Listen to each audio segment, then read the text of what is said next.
Saya malas sudah mau cakap banyak macam pigit tumbuk gitu orang. Kalau saya sama si Kenta semacam, dulu temberang badan nih. Bukan untuk dia sialah, untuk peringatan orang lain juga kan. Siapa yang sudah nama dia naik atau orang kenal. Ada masalah untuk sama-sama siap sama lagi. Ada mau cerita boleh? Oh boleh pak. Tidak ada masalah, ada cerita sini apa mari kita cerita.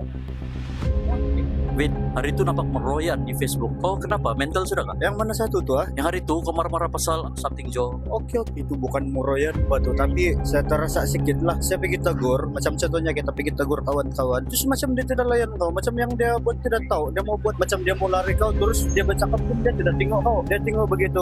Jadi lain lah itu perasaan. Dan itu buat apa sebenarnya? Masa itu ada event lah. Jadi saya pasti ramai yang kenal David, tapi orang ini dia tidak kenal. Macam mana tuh? Coba cerita sedikit situasi ini. Kalau banyak orang kenal, sebetulnya kita kenal layan lah. Kita punya peminat kan. Kalau orang tegur kita layan lah. Tapi yang ini saya bertanya sama dia macam dia mau tidak mau saya jawab bah. Jadi macam lain juga lah untuk perasaan begitu. Maksudnya kau ini memang peminat dia lah. Sebelum ini saya peminat dia lah. Tapi bila saya kena bikin begitu macam kurang sudah minat lah. Apa komen kamu apabila orang-orang yang sudah naik ke atas tuh buat macam begini? Ya kalau orang yang sudah up dia punya nama, orang sudah kenal, kita sepatutnya tidak boleh layan orang begitu. Kalau tanpa kau punya peminat, kau bukan sampai up begitu sekarang. Jadi saya terpikir lah, biarpun kadang-kadang label saya lebih daripada dia. Bila kalau saya pikir balik, kalau kita pergi di tempat umum, kita punya label tuh kita samakan saya sama orang-orang umum lah. Kita tidak boleh kita menganggap kita ini terlampau tinggi. Jadi di sana kita macam selesa untuk berkawan ataupun berjumpa dengan kita punya peminat lah. Apa komen David berkenaan dengan baru-baru ini Kentas pun kena juga teruk. Dia bilang Kentas sangat sombong. Kita mau tengok situasi juga lah, ada emergency kah ataupun ada benda yang perlu dia mau cepat. Kita akan pikir juga situasi lah, kenapa benda begitu boleh terjadi. Kalau bagi saya setakat ini belum lagi lah, semua peminat saya layan dengan rata lah. Jadi kau oke kah sama si Ken? Kalau saya sama si Kenta semacam,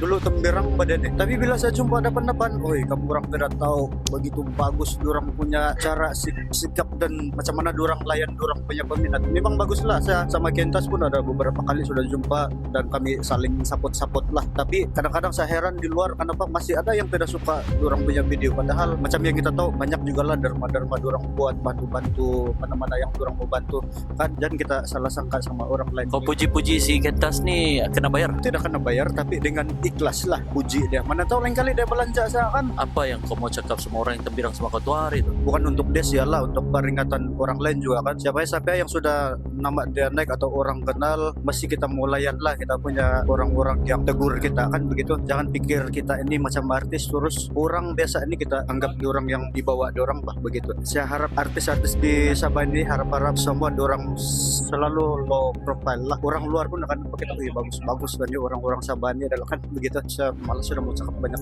sampai pigit tumbuk gitu orang. Kalau kamu orang mau cerita panas, kamu orang polo lagi-lagi boom. Kamu orang tua pun bikin panas benih. Kamu makan